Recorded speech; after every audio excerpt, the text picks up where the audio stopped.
Hey, welcome back to this mini lecture. This is on classic ads and campaigns part 3.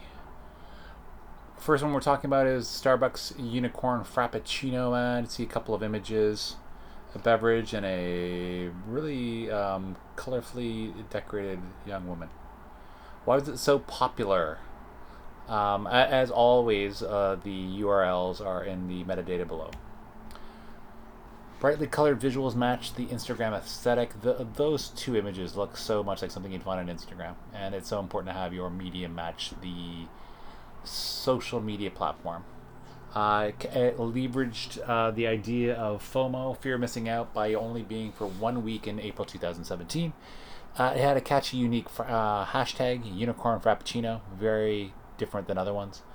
And it also had some negative publicity due to the ingredients of it, because it looks kind of weird. IHOb also is a iconic campaign. Here's burgers. Why so popular? It was a pretty significant shift. The actual name of IHOP changed to International House of Burgers, so which is again a huge shift. So it leveraged that. When you do something like that, the name change matched the platform. What a better place to put a short acronym like IHOP or IHOb than on Twitter. They were able to pique interest. People were speculating for at least days, if not weeks, about what that B meant in IHOb. And it also was able to leverage some negative publicity from Wendy's. I'll show you that. So Wendy's, you're just going to let IHOb sell burgers on your block? Thought you were the OG, the old gangster, original gangster.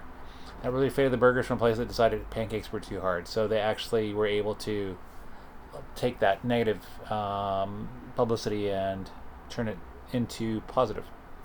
Here are a couple of Burger King social media ads. Home of the Whopper and Home of the Whopper can. Why is it so popular, unpopular, or infamous? They were able to subversively leverage technology through having the ad itself speak into the Google Home devices.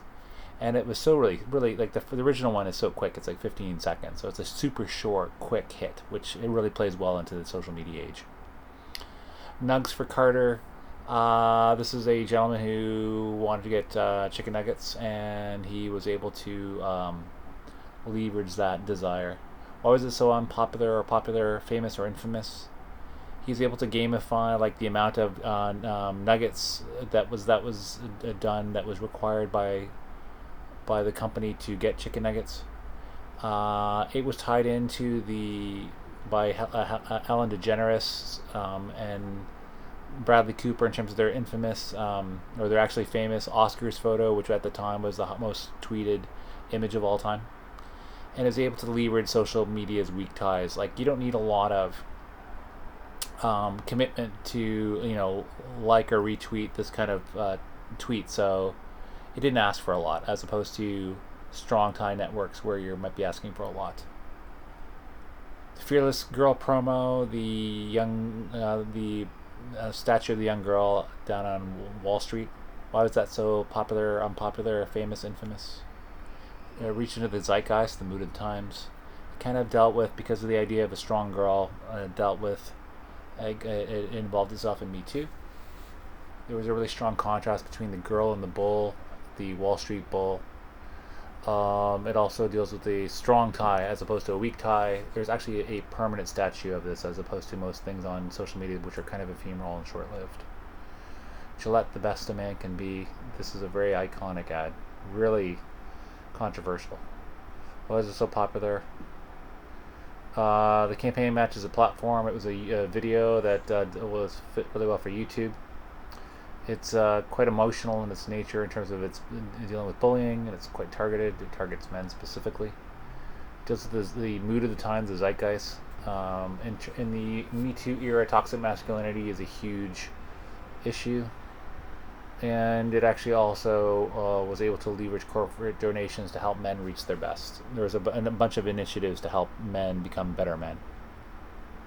Here's some shared characteristics. The content was able to match the platform. These are, like, again, different characteristics that are really useful for creating a campaign.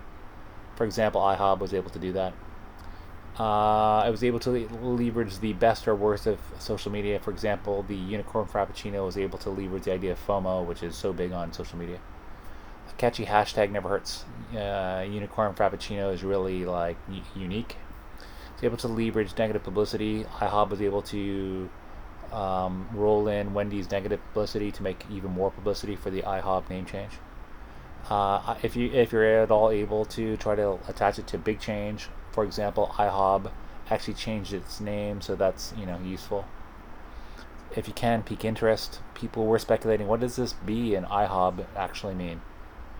Try to leverage the zeitgeist and make sure that your campaign is mostly targeted. For example, the toxic masculinity of Gillette really leverages Me Too. And if you can, corporate donations never hurt. That was Classic Ads and Campaigns Part 3. Thanks for watching.